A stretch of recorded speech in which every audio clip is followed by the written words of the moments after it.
their time into profit, right? Our hours are finite. You cannot add more to the day. So the only way to scale is to increase that revenue per hour.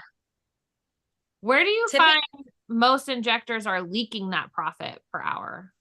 so typically this comes into a combination of schedule utilization and what the injector from a logistical standpoint is facing, right? If your injector can do Botox in 15 minutes, which many can suffice if they are recurring patients, let's schedule them for 15 minutes as opposed to 30. Same thing with filler. Can you do in 40 minutes what would be scheduled for 45? These are huge, huge leaks, essentially, right? We need to sequence the scheduling and optimization team from at your 48 hours when you're doing your confirmation calls. Are we making sure that, you know, Amanda, who is seen 4 times in the last year by the same provider, is scheduled for that 15 minutes as opposed to 30, or that we're booking for the right appointments? These are time killers.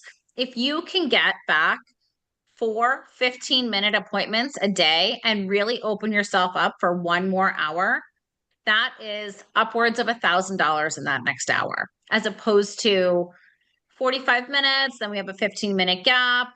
This really is one of the biggest time killers. Same thing with numbing or any consents. Those all need to be done ahead of time before they're even in the room. How do you calculate revenue per hour correctly? Like, and then track it. Do you track it then weekly versus monthly to create the momentum that you're looking for? Yeah, absolutely. Monthly is way too long. So again, it's the clinical hours worked. And what we do is we take that revenue, whether it's daily, weekly, or monthly. Ideally, in a perfect world, my dream world, it's all three of the above. And we divide that revenue by the total clinical hours worked. So that's not excluding lunch. That's not taking into consideration a team meeting that we might have had. So it's really the client facing hours. And from there, we have benchmarks and KPIs of from a national average where people should be. Under $500 an hour means you are underperforming.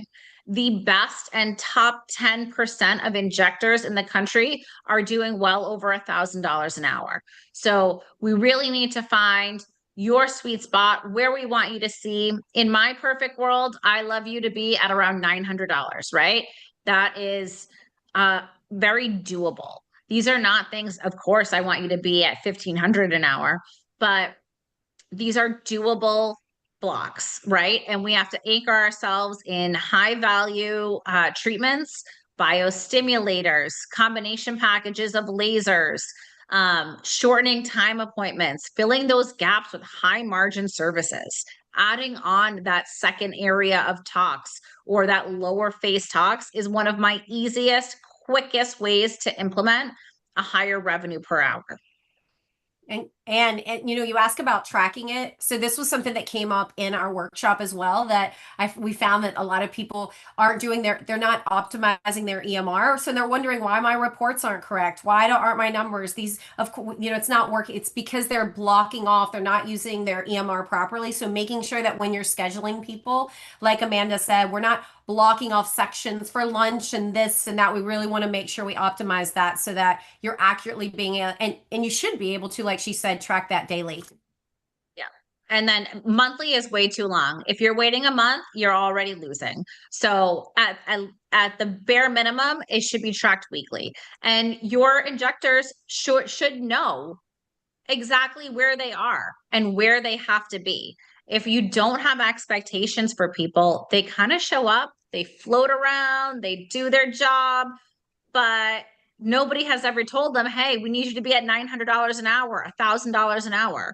And there are really easy ways that we can increase this, you know, starting tomorrow, and we're ever evolving. We're always going to be growth minded. Yeah.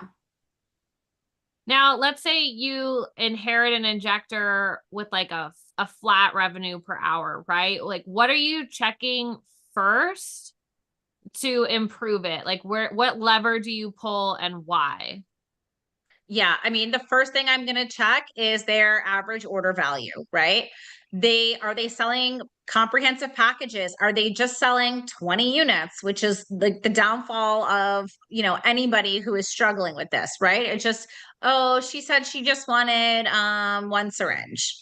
No, you guys are the experts, right? And you need to have your number one, your authority building statement, who you are and why somebody should trust you and why somebody should listen to you. Are they having any add-ons, right? Are they adding on exosomes or PRP? Are they consistently being offered?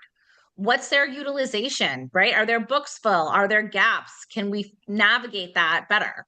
So what we want to do is have minimum booking rules, right? Are they 45 minutes? If your utilization is high, but your average is low, then we need to start getting package bundles together or plan sales. If prep or turnover is an issue, we need an SOP for that. And how do we delegate that? I like a good treatment plan formula.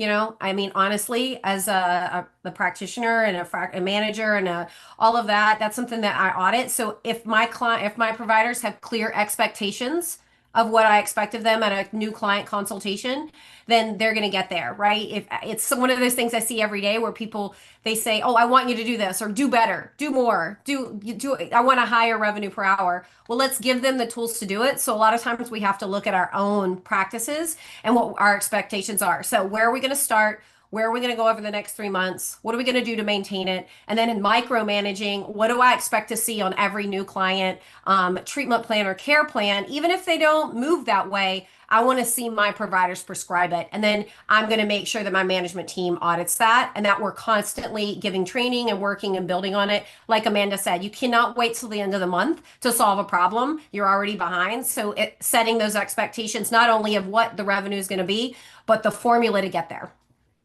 And this goes for any KPIs that we set, right? Across the board. We're consistent. We're always talking about KPIs. My clients are like, Amanda, my God, like KPI, I get it. But your providers, whether it's an esthetician, whether it's an injector, they should know and have visualization where they are at all times in the month. So this is not a secret. We want them to know. Love your numbers, guys. Love your numbers. Mm-hmm. I love it. Well, we're getting close to the last 5 minutes here. So I want to also open the floor to some questions. Amanda, you have a question from Gary. What software do you recommend for tracking KPIs? So there are a number of them. There are different ways to utilize your EMRs that you already have. I am going to say 99%, depending on the EMR, that information is in there.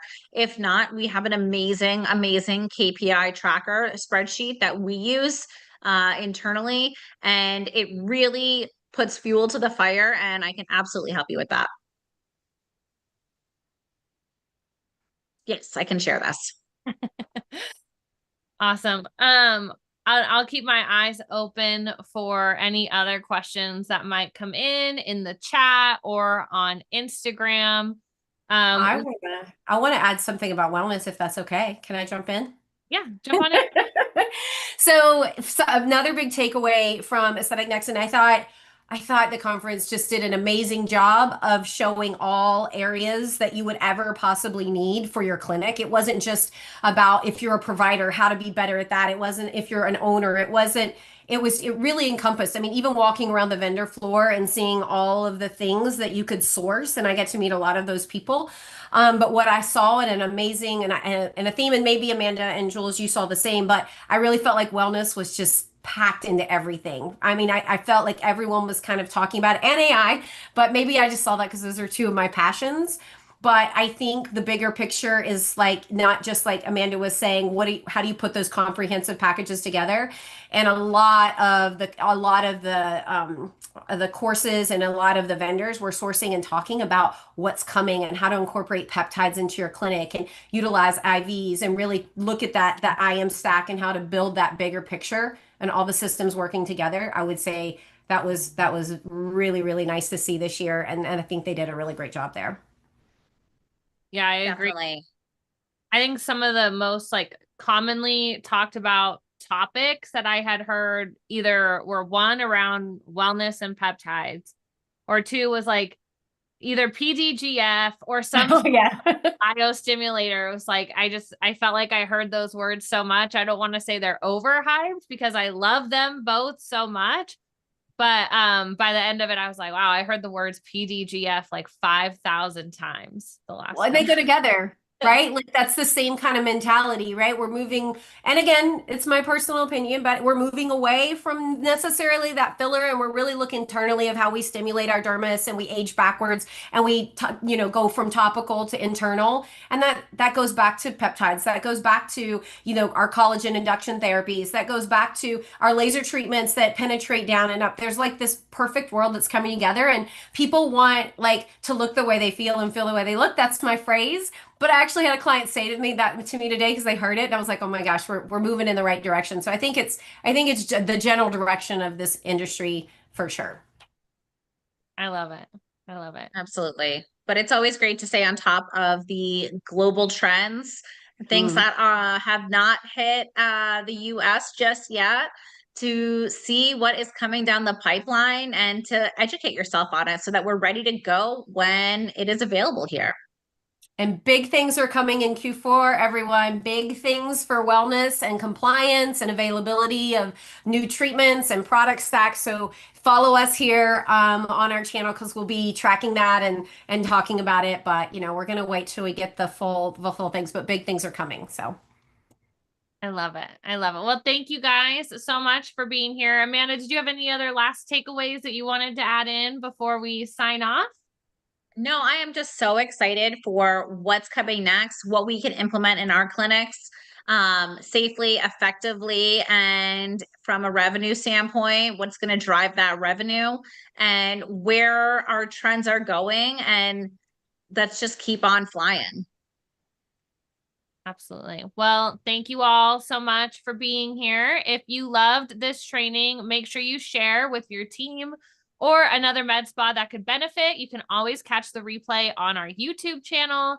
To access more free training that will help grow your med spa, visit our link tree in our social bio and be sure to join us live every Wednesday at 2:30 Central Time, same place. You can also watch on Instagram, YouTube, Facebook, and LinkedIn. Thanks, guys. thanks, Thank you. guys.